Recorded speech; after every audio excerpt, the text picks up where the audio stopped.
What's the matter? Okay, that's what we're getting into today.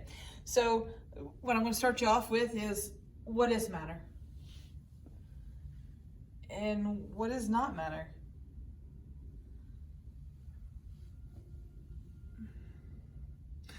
And to help you with this, I'm going to ask you a question. Is sound matter? Explain why or why not.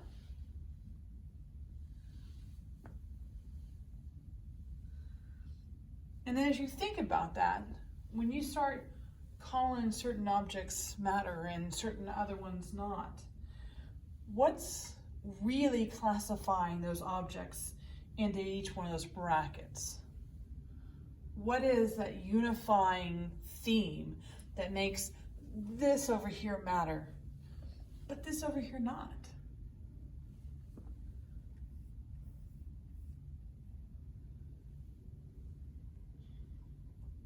Okay, matter.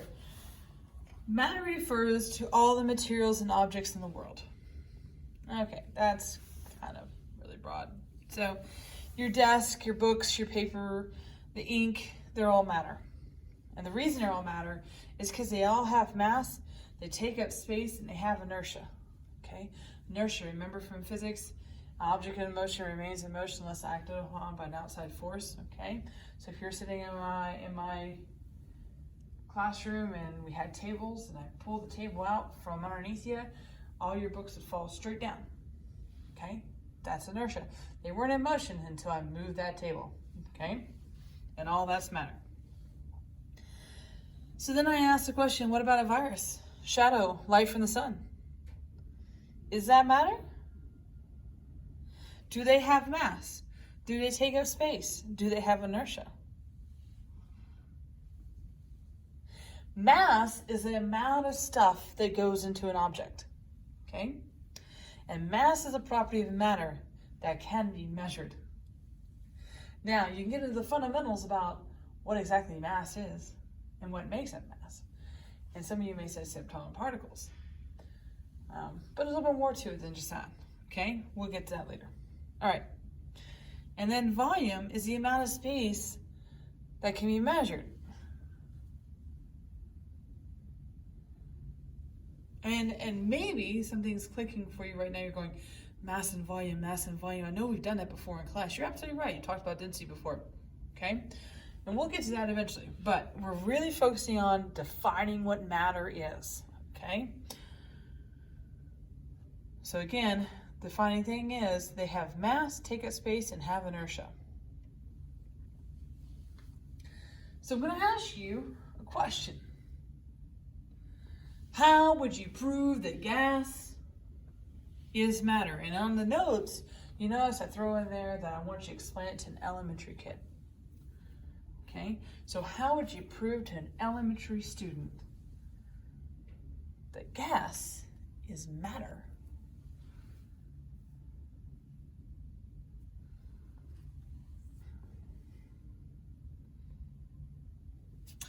So are the following matter or not? Heat.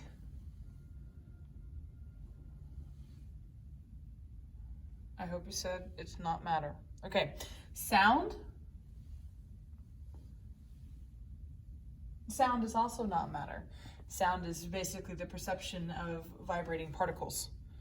It's the particles that are matter, not the sound itself. The sound is the effect of the vibrations. Energy.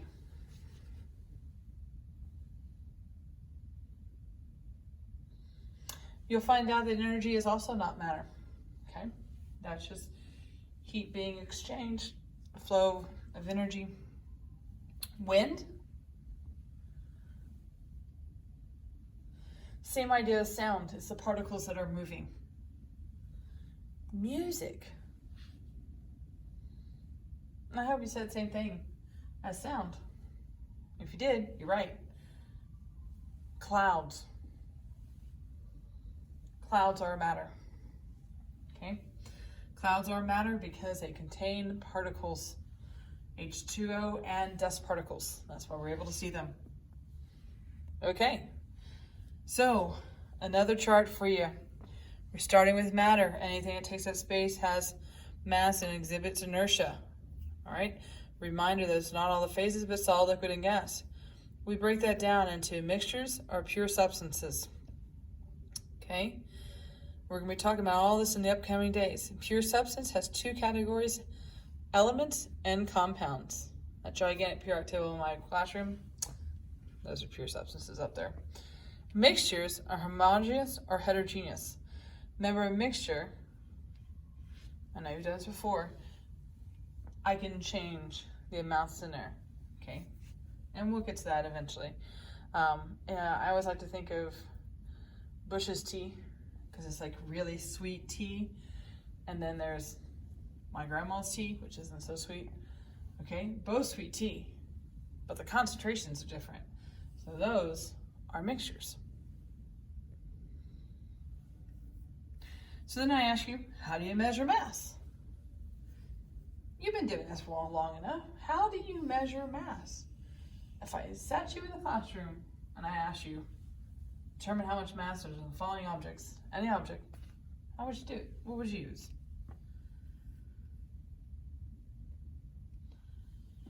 Well, surely you thought of some of these like this. You've got your triple beam balance, electronic scale, and you got your graduated cylinders.